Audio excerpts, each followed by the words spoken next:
As your health matters.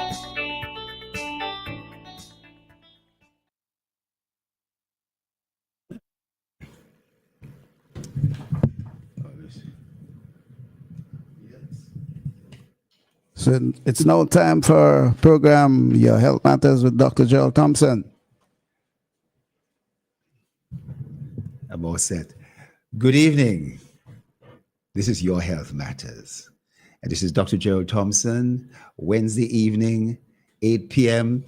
You know, we definitely happy to have you. Remember, this is always interactive, 457-9997, 457-9997, WhatsApp or play. This evening, I'm going to have some guests, and I think one of our guests is going to call in.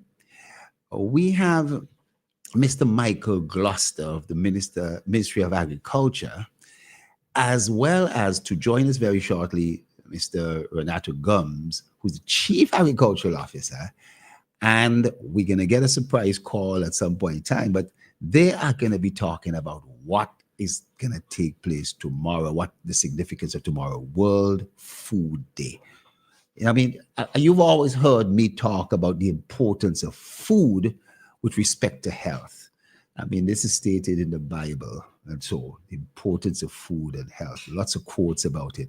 Let me welcome Mr. Michael Gloucester to the program Your Health Matters. Mr. Michael Gloucester, welcome. The first time you be here at 04 to WFM, you know, a little difficult to find. No, it's easy to find. You know? It's real simple. But welcome to the program. And tell us a little, before our other guests join us, tell us a little bit about yourself. World Food Day, October the 16th, tomorrow. I always hate a day that's just that. I always think the whole year is World Food Year. You know what I mean? World Food Day is every single day of the year. You know what I mean? You know what I'm saying? But tell us a little about it, and tell us the importance of this, please. The theme and everything like that, please. All right. Yeah, let me say good night to and greetings to the whole of St. Vincent and the Grenadines. Those who are listening to the sound of my voice, I'm Michael Gloucester. I work with the Ministry of Agriculture, Forestry and Fisheries for a number of years, and is a profession that I enjoy and is a job I like doing. Unfortunately for me, something I didn't really anticipated and wanted to accept was being the chairman of the World Food Day Committee. But for some reason, I just couldn't, avoid being selected.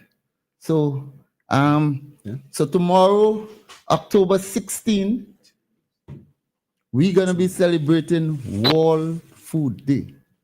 And well, yes. Well, Michael, I think that, I don't know, we have somebody on the line, so we might get a guest. Hello, is this somebody I think it is? Hello?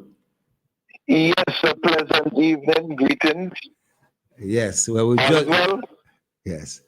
Well, we were just introducing Mr. Michael Gloucester. Mr. Gums is also trying to come in, but we're really happy, everybody, to have the Minister of Agriculture, Honorable Sabota Caesar, who is calling in. Of course, I think you're where, in the Grenadines, in New York, or you're somewhere else.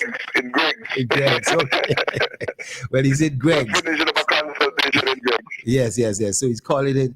And Michael was about to just dig into a little bit about the significance of World Food Day, but I know you're very busy. I don't know if you could really also say something in this regard. We'd be really happy to hear from you. Yes, thank you very much, Dr. Thompson, and I want to say good night to Gloucester. I know that Mr. Combs is listening, Chief Agriculture Officer, and all the farmers and fishers, food producers, citizens of St. Vincent and the Grenadines. Tomorrow is a very big day for food production in our country as we celebrate World Food Day. In St. Vincent and the Grenadines, we have an excellent track record of producing food, having food security, and food sovereignty. We are currently the largest exporter of livestock in the OECS. We control 98% of the market in Trinidad and Tobago for root crops exported to that country. And every Monday morning, we see vessels leaving from St. Vincent and the Grenadines, going to Barbados, Trinidad and Tobago, as I noted earlier, Antigua, Barbuda, St. Kitts and Nevis, USVI, the PVI. So really, St. Vincent and the Grenadines is the breadbasket of the Southern Caribbean. And I want to commend our farmers, commend our officials for the hard work that they continue to do. And of course, the technical staff of the Ministry of Agriculture, Forestry, Fisheries, Rural Transformation, Industry and Labor. It will be remiss of me if at this point in time I don't pause to recognize the passing of the manager of the Route Association, which employs a large number of persons and contributes to the overall production platform in St. Vincent and Grenadines for food. Mr. Selman Walters was a very hard worker, and he did significant work in ensuring that we are well advanced in having a modern starch factory in Orange Hill.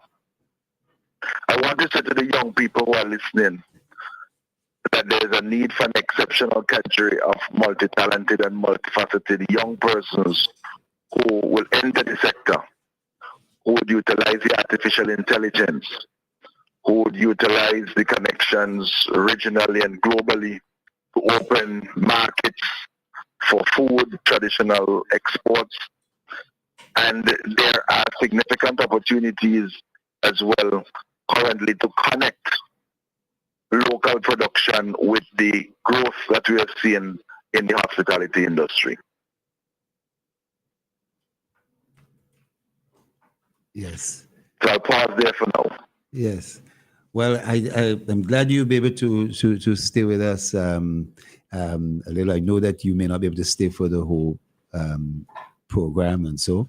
Mr. Gloucester, what really is there an event tomorrow? Is there anything happening? What is really, from your point of view, World Food Day all about?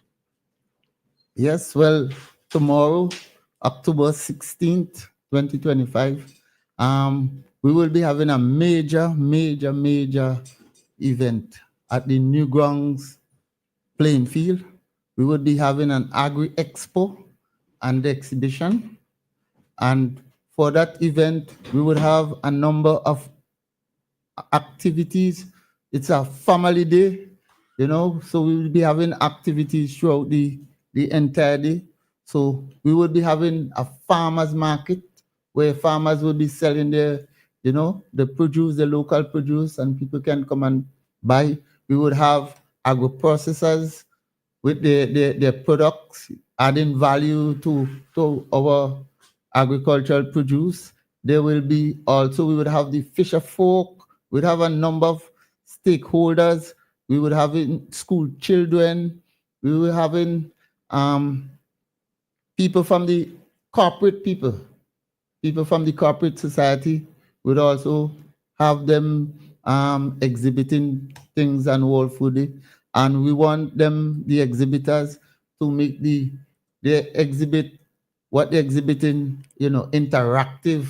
We don't want it just be like a display, but we want, we get the public involved so that they could really have an appreciation of what agriculture is and the importance of food.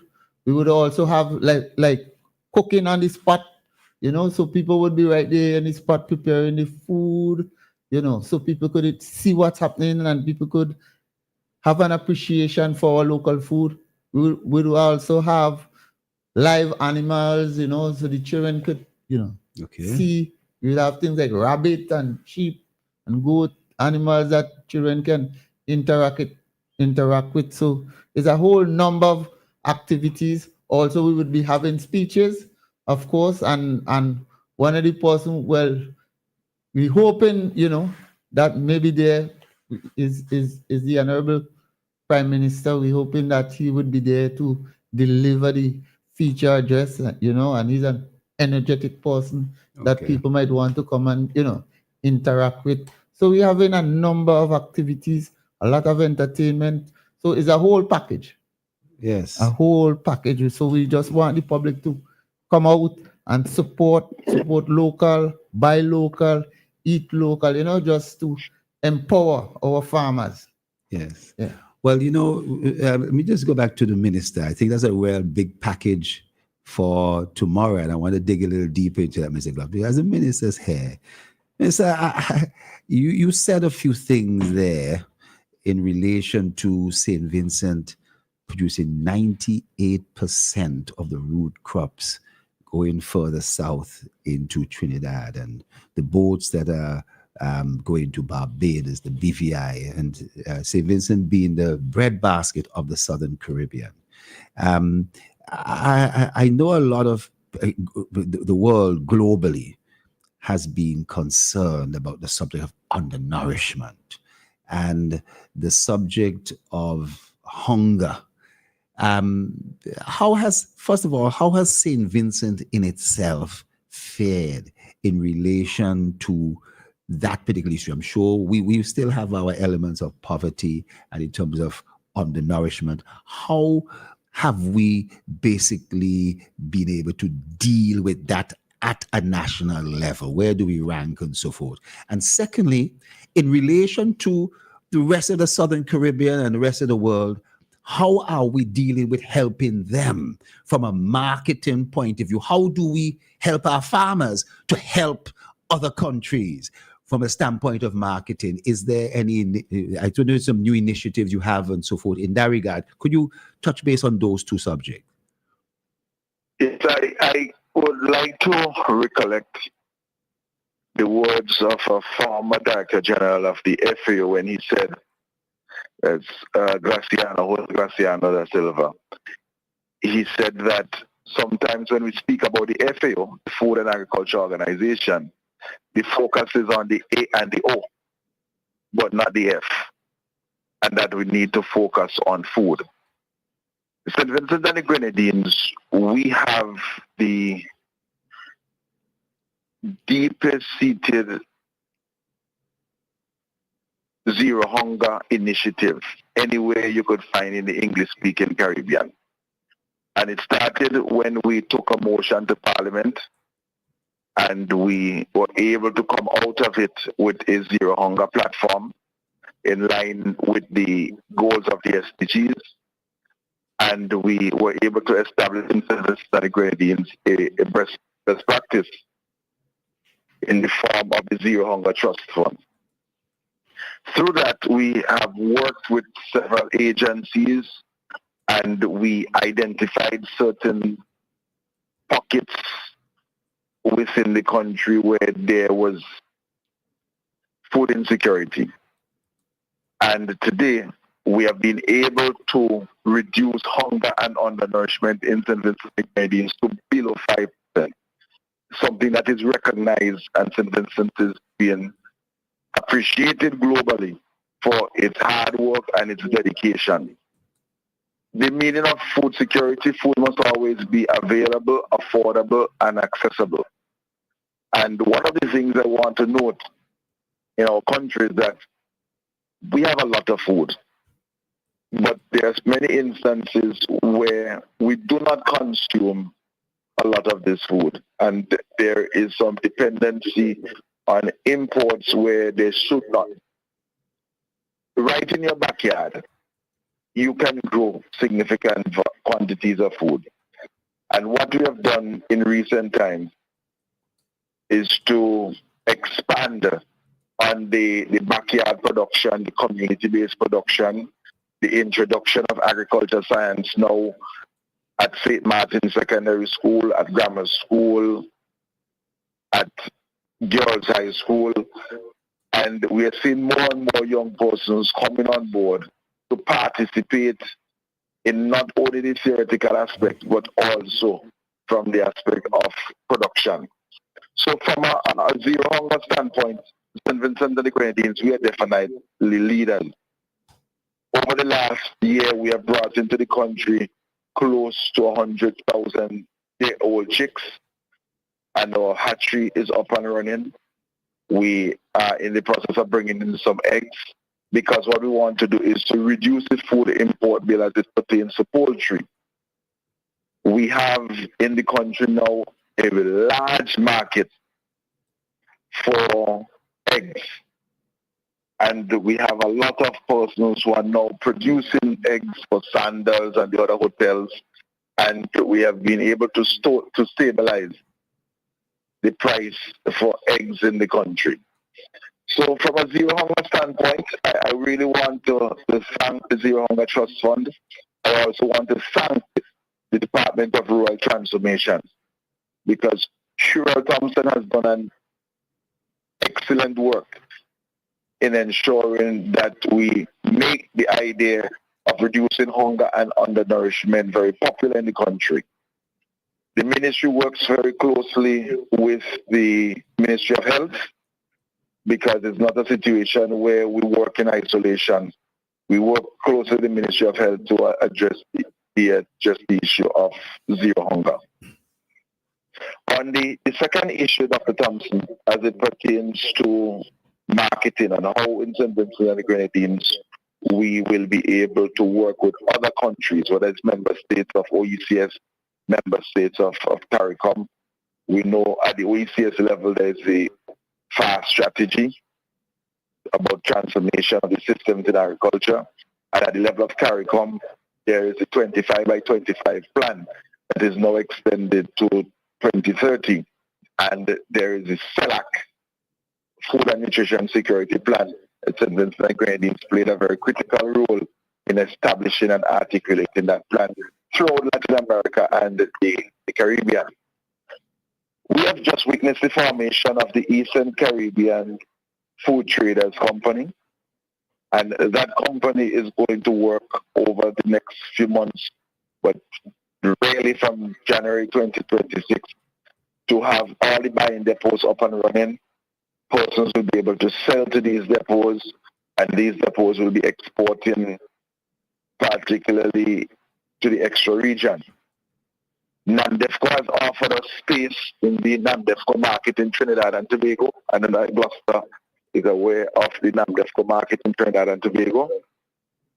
And our farmers will have a secured space so that we can offer better prices throughout the year to our farmers. I got information 2 days ago that we now be able to utilize flights going into the UK to move goods, because the international airport at Argyle, they were able to satisfy the requisite standards that were set by the United Kingdom. So we are seeing an increase in opportunities for export, and with the establishment of the Eastern Caribbean Food Traders Company, there will be more collaboration with companies, for example, in Grenada, the Grenada Marketing Board, the St. Lucia Marketing Board, Dexia in Dominica, and BADMC, the Barbados Marketing Board in Barbados. So it is really an excellent period for farmers in the country. Yes. I tell you something, that's sounding exciting. Matter of fact, did that was established before, the links with Barbados and St. Lucia, and so I know we had links with the UK and that sort of stuff, but that, you mentioned it, as the hospitality industry has grown and the hotels and Sandals, beaches, all these kind of things, can we feed, I'm going to ask a silly question, can we basically supply these hotels, or do they have to import stuff? I mean, I kind of know what the answer is going to be, but I mean, how do we really get that done? How do you ensure? I mean, are farmers ready? I got to ask a question. Are farmers ready to really supply the hospitality industry of the region? Well, Yes, Joel, I want to speak about the transition that has basically been experienced over the last 15, 20 years in St. Vincent and Grenadines as it pertains to the agriculture sector. The trade preferences came to an absolute end in 2009, 2010. But within the psyche of farmers, we are still coming from a period of 1990 to 94 when the banana industry brought in $100 million to the farmers. And I want to commend the farmers of St. Vincent and the Grenadines for transitioning from an epoch where you had preferences with bananas to now having a very diversified production platform. And to answer his question specifically, the start of the transition in 2001, when this government came to office, there was the mantra of diversification with bananas, then around bananas, and then we saw an exponential growth in the production of the root crops. For example, Dasheen, this evening I drove to the Mesopotamia Valley, and I tell you, Jerol, you must take some time and go up to Meso, man. I am boasting as Minister of Agriculture tonight that the most Dasheen anywhere in the OECS is in Mesopotamia Valley. Not in Greg's, in Mesco. Okay, all right. Yes. In the Mesopotamia Valley and the Costa Rica Valley. All right, okay. All right. And we are at that stage now with the expansion in the hotel rooms where we now have a greenhouse park in Montreal. It's now a public-private partnership. It was impacted by the volcanic eruptions. The heavy ashfall damaged it significantly, but the public-private partnership now at least will be signed sometime next week. So that I passed there a few days ago, a lot of tomatoes and cucumbers, and Buster could bear it out, and the chief was listening, that we are seeing more and more persons going into vegetable production. So what we are doing currently, we are setting up producer groups throughout the country. These producer groups will be able to sell their commodities to the Eastern Caribbean food traders, and the Eastern Caribbean food traders would now offload it on the hotels. So there are many young persons who are learning now how to do the hydroponics, how to produce in greenhouses, and the UBEC assisted significantly in this regard. Okay. Mm-hmm. Yes. Well, I want to welcome Mr. Gums to the program. We'll hear him just in a moment. But Mr. Gloucester, tomorrow, tell us a little bit more about what's happening and what, tell us a little bit more. I want to head out there because I want to see, I've been invited to see, first of all, that Dasheen, but I want to see if Greg's has more Dasheen than Mespo. He already said Mespo, but I want to see it for myself. Oh, I see. The Dasheen and Greg's is sweet. I'm going to find some, but let us, what do you have to say, Mr. Glass? Well, Dr. Thompson, before I respond to what you were saying, I just want to add to what the minister was saying, in terms of for we to meet all these marketing demands and supply the tourism sector with food, it brings us to the theme of World Food Day. Yes. Which is hand in hand for better food and a better future. Yes. Now, the hand in hand, speaking about now a collective, effort where all Vincentians, where we have to be involved in the sector to make the sector productive so we can produce all this food to feed ourselves and from your standpoint to make us healthy. Yes. So we need the production to supply the markets and the demands, the great demands that we have. And then we're talking better food. And when we talk about better food, we're really looking at food safety, food that is, healthy and clean and nutritious. We want to look at things like, the metals, the heavy metals. Those are issues we have to address that would really affect the quality of food. So from a health standpoint, you would know more than I do that we need this thing. And then now we're talking about for a better future. And this way we know we're looking now to the younger generation. They are the future. They are the ones who are gonna should take the agriculture sector forward. And I'm happy that the minister said it, that we need more young people getting into the sector. Yes. So that they could take St. Vincent and the Grenadines forward. And then, therefore now we would definitely be able to be the breadbasket, maybe not just part of the Caribbean, but the whole Caribbean.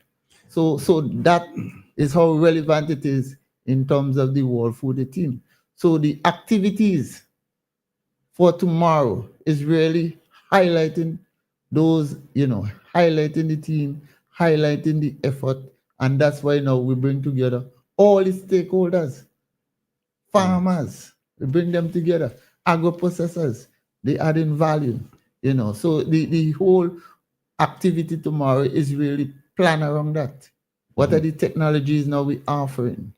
Small machinery to make labor, easier, not so intensive, and then the technology, we need smarter, working smarter, more efficient agriculture. So that's what World Food Day, is about tomorrow. Right. So there's a package for everybody. That sounds good. We have Mr. Gums. I know you're online. I don't know if you're hearing us. If you could speak, if you could say hello. But are you there? Yes. Well, I know. Yes, is he there, or we got a feedback? I know that you had always very strong links with the pesticide board, as you rightly talked about the heavy metals, but a big thing is pesticides. And I want to applaud St. Vincent and the Grenadines for, Minister, I know you led this in terms of the curtailing and even banning of glyphosate being used, a touchdown and so forth. Another name for it is Roundup in the United States. And it causes a lymphoma, non-Hodgkin's lymphoma, that is really profound, difficult to treat. As a matter of fact, it's a killer. And I'm really glad what you said. A lot of the food we import really has in a lot of pesticides. Some of it has a lot of pesticides. I'm hoping that we can produce food not only for our people but for export that is pesticide free. Mr. Gums, I don't know if you're hearing us and so forth. Is there any input you could make in this regard? Maybe you hear me now? You hear me? Yeah. Hello? Yes, we hear you. Yes, we hear you. Okay, let me say good night to everyone. Thanks for having me on the program. Yeah, just to follow up what you were saying regarding the use of pesticides. This is one of the areas we're definitely focusing on to strengthen, put measures in place to ensure the safety of food, that food is healthy. We all know that the Europeans keep lowering the maximum residual levels. So we have to become stringent if we're going to target market like those. We need to acquire the equipment necessary to do the testing to make sure, but not just to export. We have to ensure we can test food that is being imported into the country, because we are also concerned about the health of our people. So these are things we are working on. You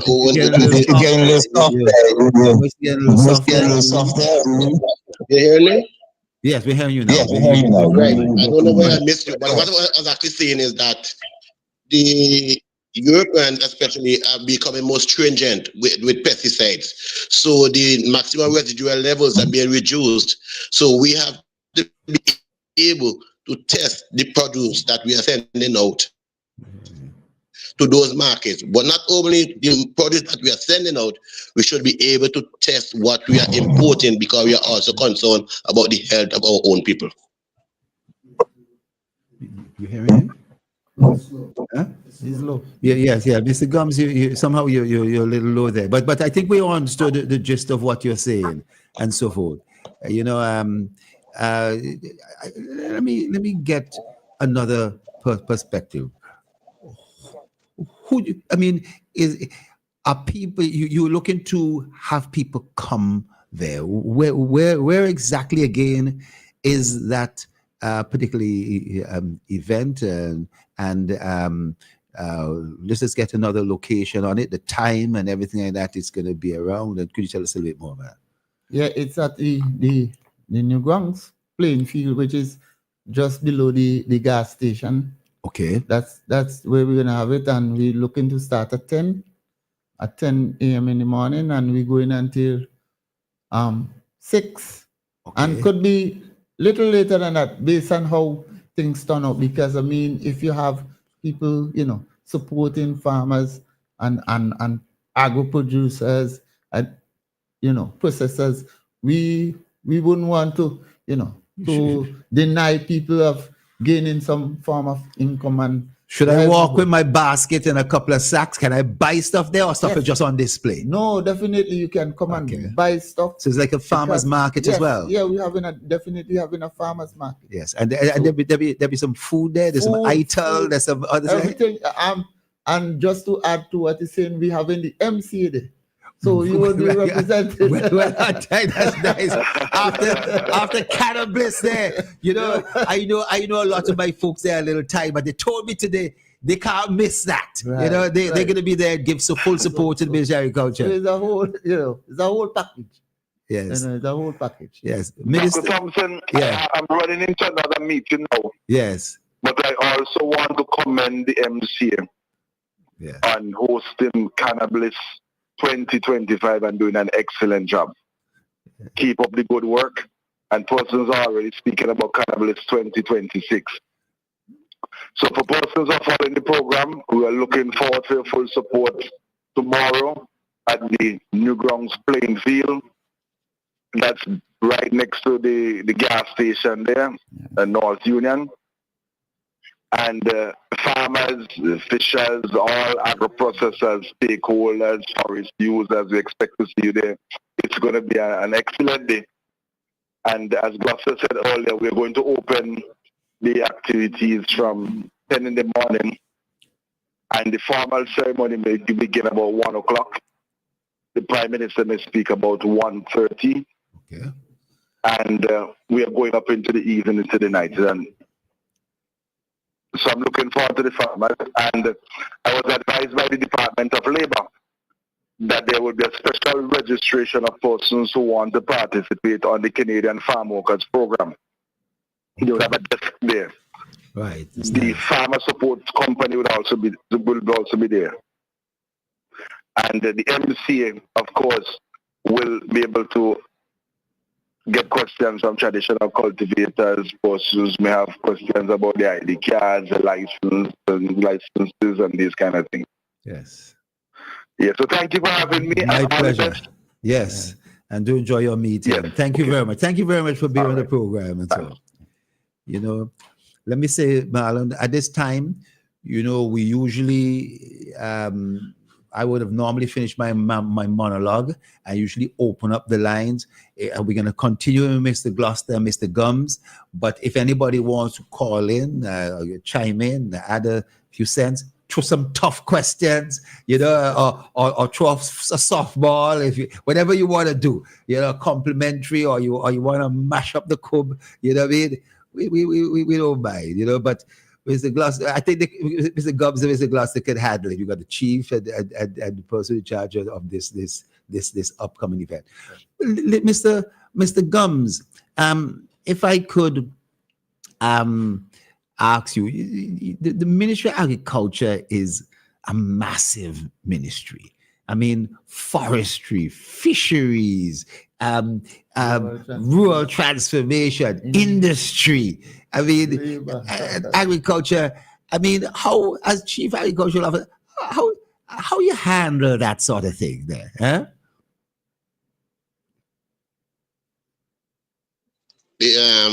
Well, let me say, it's a very big ministry. And if you understand the structure of the ministry, you outline the different departments within the ministry. And each department has a head. But one thing I can say, everything that you named there, they're all related. You speak about fisheries as part of production of food. You even speak about industry, agro-processing is industry. So, and the labor that is necessary to produce the food. So it's all one big package. And it's because we need each other to execute our duty, it's kind of easy to manage. So it sounds challenging, but it's kind of easy to manage. I hope you're hearing me. Yes. Yes. Yes. Yes. One of the things. Sorry, did we get a feedback? Because of his mic? Yes. Yes. But yeah, go ahead. Yeah, go ahead. Yeah. Just to say, I just wanted to pick up on something that was being spoken about by the minister and Gloucester. Yes, we have the big opportunity of producing food locally. We have the expansion in the tourism sector. But one thing I always emphasize, one, we have to become efficient producers of food. Our productivity has to go up so that our food becomes cheaper, more competitive. I wonder if you're speaking into the mic. You hear me better here? Yes, I don't know if you turn away from the mic sometimes. Okay, right. So I was just picking up on where the minister and where Gloucester. It's gone low again. It's gone low again. Wow. Marlon? I see. It comes sometimes you start off and then the mic dips. I don't know if you're talking away from the I'm mic. right next to the phone. I'm right next to the phone. The phone is very close to me. Oh, yeah, we're still not hearing. Okay, well, continue with Mr. Gloucester. Okay, sorry about that. Yeah, Mr. Gloucester, I'm sure that particular theme there, food, fish, livestock and the veterinary department, goats, this, that, and so forth, animals. And then forestry. I suppose people will talk about, the forest gatherers, wildlife, and the seasons and so forth. The seasons both in the sea and as well as in the land. And then the processing, value added, the flour mill, the bottling plants and so forth, and the fish processing plants and so forth. There's some real opportunities for not only production but value added, right? At a event such as at Newgrounds and so, I don't know if you're going to have fish there, if the fisheries people are going to be represented, and if the livestock people are going to be represented too, and so forth. But that whole balance of what is taking place, and then throwing our root and what we talk about dasheen and the high fiber of those particular type of fruit. And of course, your favorite breadfruit, you know what I mean? How really is the event going to portray all those things? And for that matter, the tough question I really wanted to put to Mr. Gums is, how do you link this with the Ministry of Health? You're the producers of food. And how do you link up with the Ministry of Health to tell people and drive it into people that in order to prevent diseases, they need to not only eat well and eat quality, but the right foods too? How do you deal with that? Well, Doc, as you would know, based on what you was speaking about in terms of the ministry, it's really a whole integrated approach with all the different, departments and units coming together to work towards a common goal, which is really feeding St. Vincent and the Grenadines, and making food available. Also, the minister talked about food being affordable.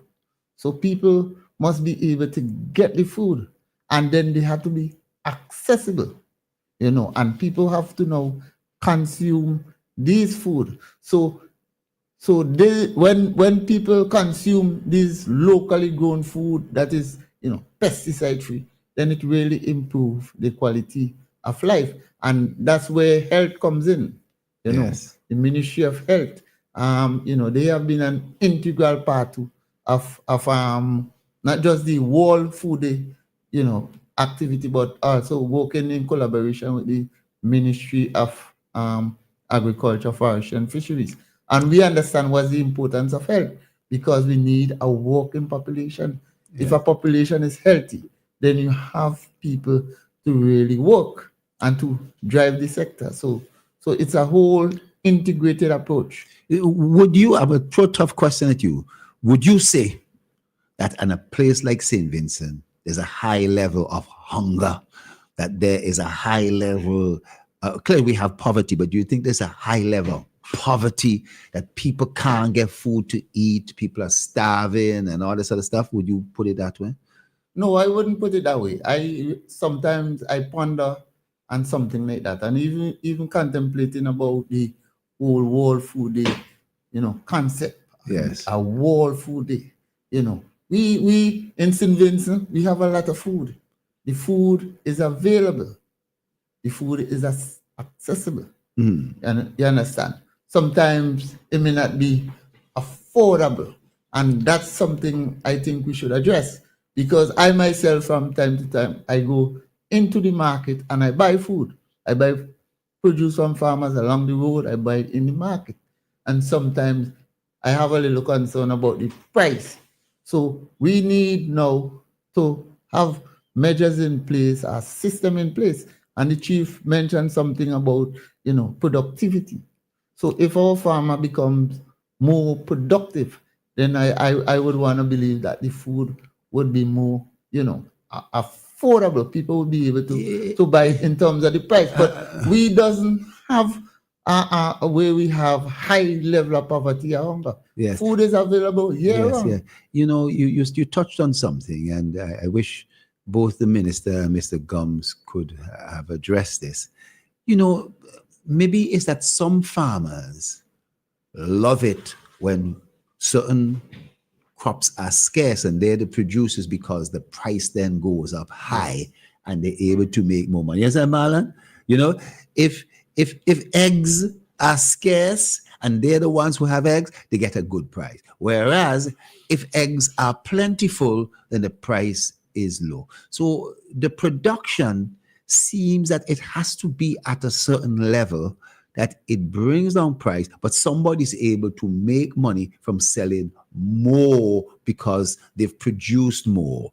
But that seems to be something sometimes of a big challenge, that some farmers, they plant at a certain time to get a high price market, and they don't like when that price drops. We don't really like when that price drops, because then people feel they don't want to produce. So the next year they don't produce, and then the prices. How do you look at that? Well, in that context, we have a situation where the Ministry of Agriculture, Forestry, and Fisheries have a lot of incentives and initiative and support program that they really put into agriculture production. But the thing is now is that what we expected, to get from it in terms of food being available, we don't get that, and we have to address that.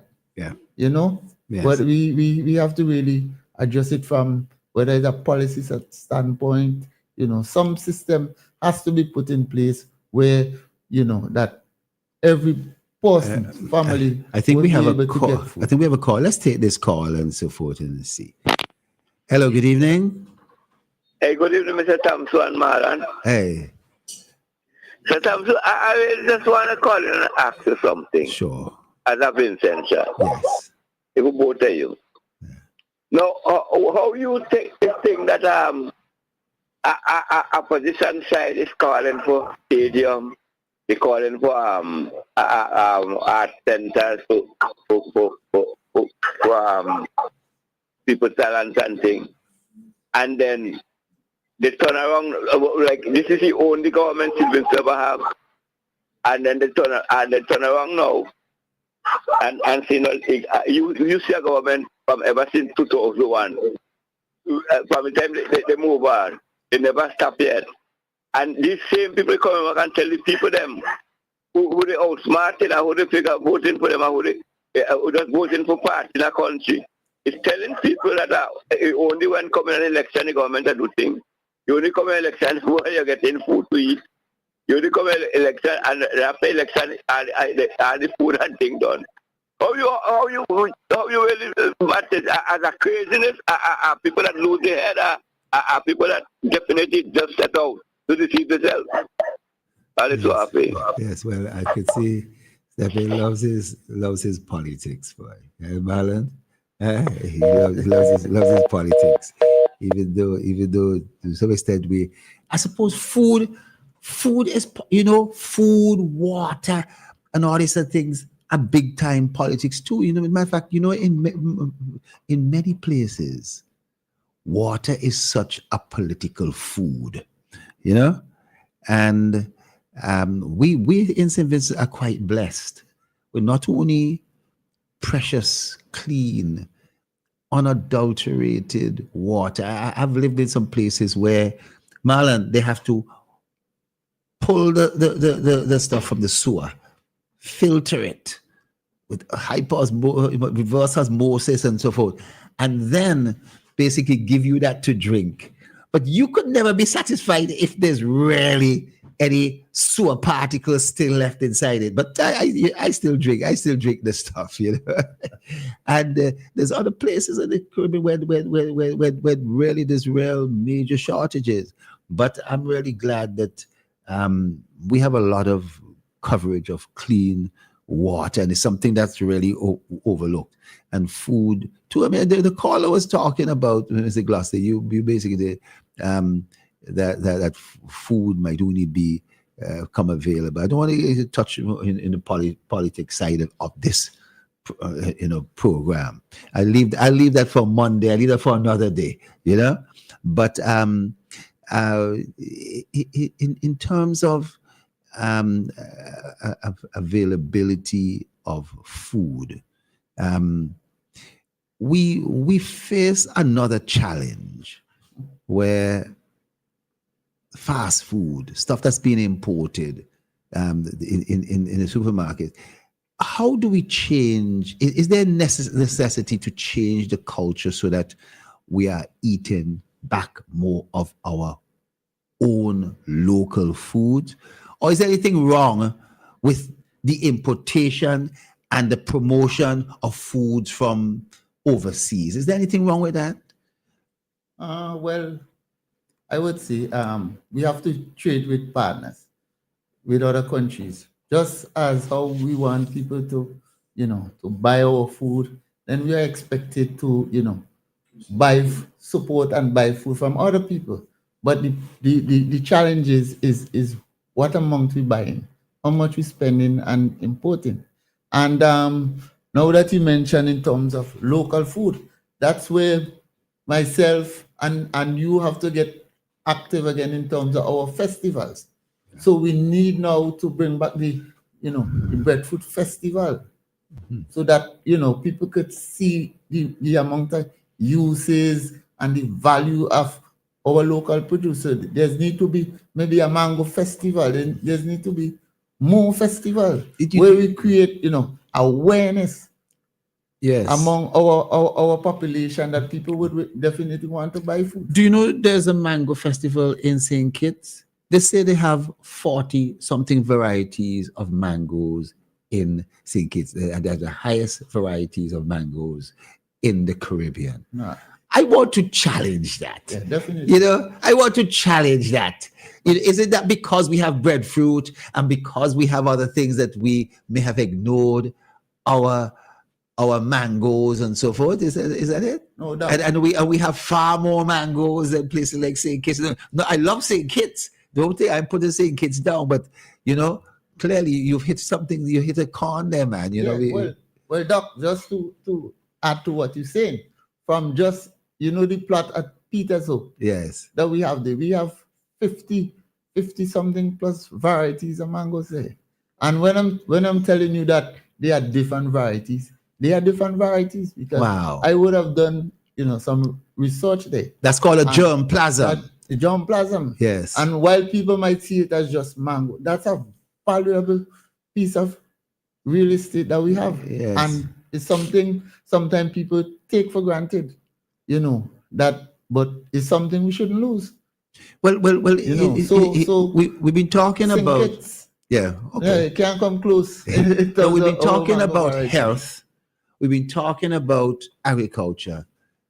Get down now to the restaurant, tourism, the hospitality industry, and so forth in general. And you talked about the food that are going to be there at the event tomorrow. But sandals, the upcoming Marriott, the holiday, and the various restaurants, and so the grenadines, and so how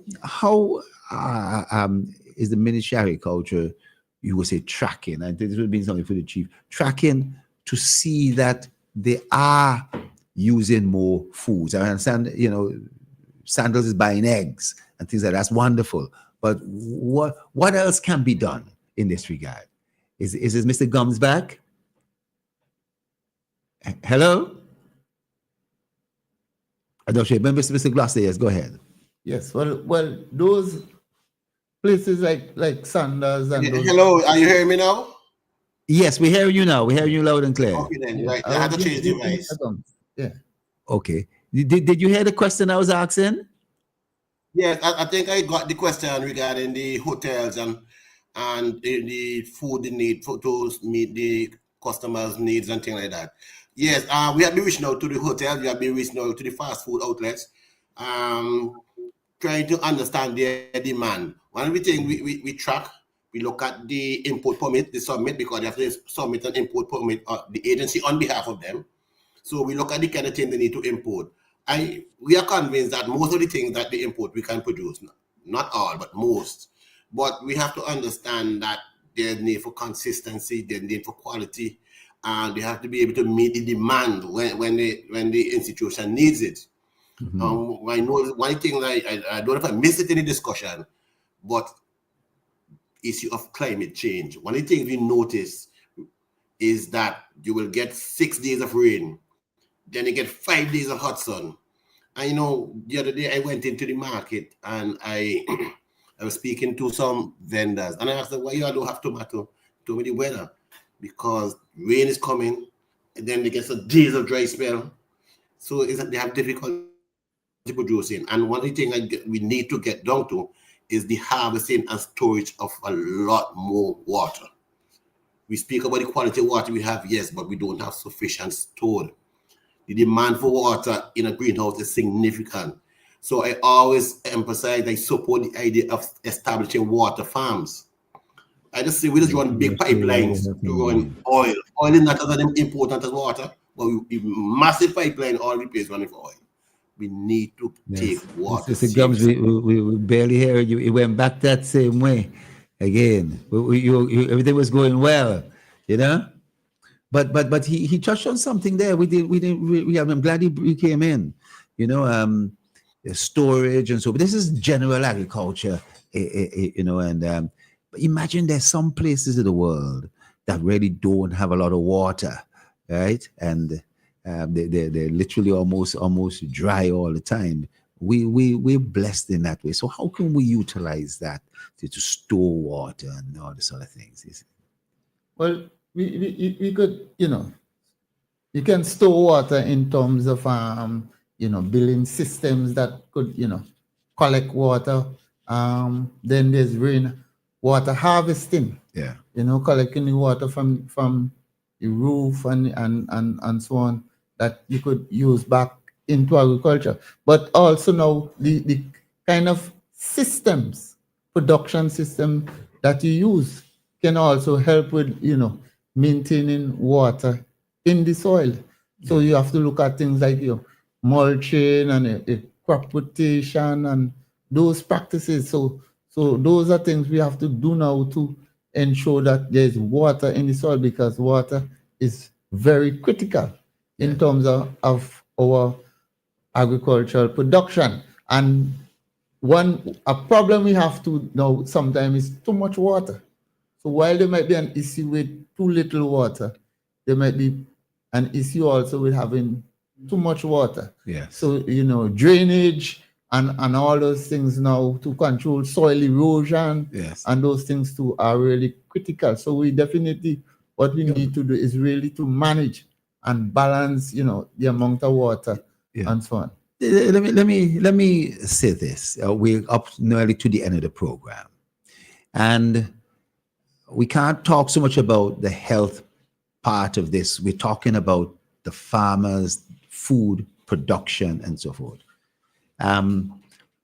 How would you rate, and Mr. Gums, I don't know if you could come back in, how would you rate our farmers here in St. Vincent and the Grenadines?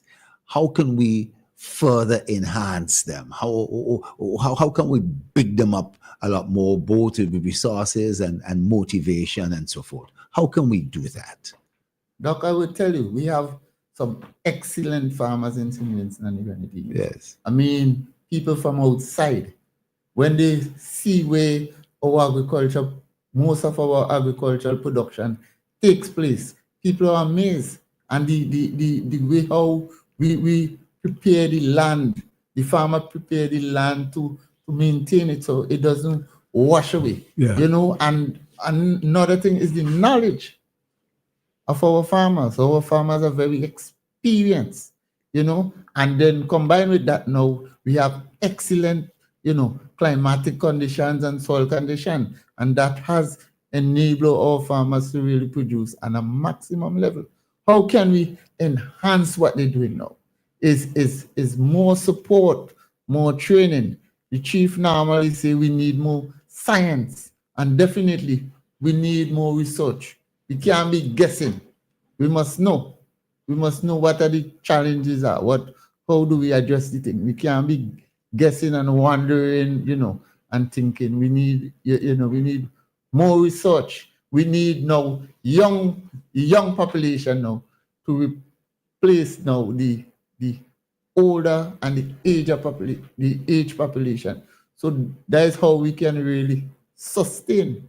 I tell you something, I couldn't have ended on a better note. I like what you said. We've come to the end of the program, Marlon, and I want to thank you, Mr. Gloucester. Mr. Gums, I know things are going soft. I want to thank you very much. I know we were having a little problem with the sound, but you said a few very profound things there. I want to thank you very much. And I want to thank all the listeners and so forth. I'm pretty sure that I'm going to be out there tomorrow at New Grounds. I'm going to be there. And thank you very much, ladies and gentlemen, for listening. Bye. Yeah. Thank you very much for having me.